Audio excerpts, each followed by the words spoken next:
Սիրելի հայրենակիցներ, շատ կարևոր օրենքի քննարկում է, իրականում զինված ուժերում արմատական նորամուծության հարց է, թեև Սերժանտական ինստիտուտը դեռ 2008-ից ներդրվել է զինված ուժերում, բայց ոչ ամբողջական ծավալով։ Իրոք աշխատանքային քննարկում եղել է Պաշտպանության հանձնաժողովում, որտեղ մենք ձեռնպահ ենք քվեարկել եւ ցանկանում ենք ամբողջական պատկերը ստանալ, գլխավոր շտաբ պետ տեղակալը եկել էր հանձնաժողով,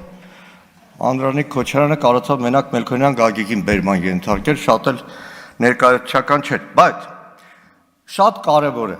Եվ հանձնաժողովում էլ պարոն փոխնախարարին ասում է. Սերժանտը պատկերացում է որպես ծնող զինված ուժերում։ Եվ որպես ծնող պետք է վերաբերմունք լինի, որտեղ ինքը զինվորների այսպես տեր ու տիրականն է դառնում։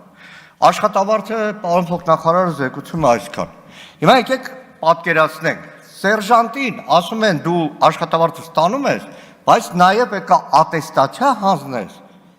Մի հատ այդ քո ամբողջ 6 ամսվա ենթադրենք, կրթական փուլից հետո մի հատ էլ ստուգենք, դու իրոք կարող ես ավելի գիտելիք ունենալ, նոր քո աշխատավարձը բարձրացնենք։ Եվ այս ատեստացիայի ինստիտուտը գործընկերներ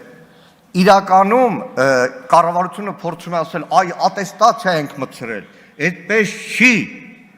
ատեստացիայով այսօր զինված ուժերում աշխատավարձի բարձրացում ստանում է, հիմնականում շտաբային, բարձրաստիճան, տարբեր հրամանատարական պաշտոններից զբաղեցնող զինվորականները։ Ես ձեզ մեկ օրինակ ասեմ, մարտական հենակետում ծառայություն իրականացնող 22 թվականի ռազմական գործողություններ իրականացրած տասնյակ կյանքեր փրկած դիպուկահարը ատեստացիայից կտրվել է, գիտեք ինչից, շարայինից։ Նայեք, իրականում ահավոր է աշխատավարձը։ Մենք այսօր եկանք ազգային ժողով Խնդրում եմ ժամանակը ավելացրեք նաև խմբակցության անձերից։ Իրար քննադատեցինք, կռիվ արեցինք, բան արեցինք, գնացինք, ամեն մեկը ստանում է մոտավորապես մի օրվա համար, այսօր մենք գնացինք, պետական բյուջեից մեզ փոխանցում են 22,000 դրամ, պատգամավորներ, ճանապարհը հիմա Մատենադարամություն Նիկոլ Փաշինյանն էլի գնալ կրթելու հետ կապված պարեկները բանը փակել են, պարեկները առանց ատեստացիա, որտեղ պարեկը համարվում է դե արդեն 5 ամիս սովորել է, ինչ ատեստացիա պարեկին, թեկուզ ոչ բարձրագույն կրթությամբ, ստանում է 371,000 դրամ։ Այս պահին, որ մենք այստեղ նստած ենք, գործընկերներ, ազգային ժողովի պատգամավորներ, բյուջե քվեարկած պատգամավոր, մենք որ այստեղ նստած ենք, Հայաստանի մարտական հենակետում,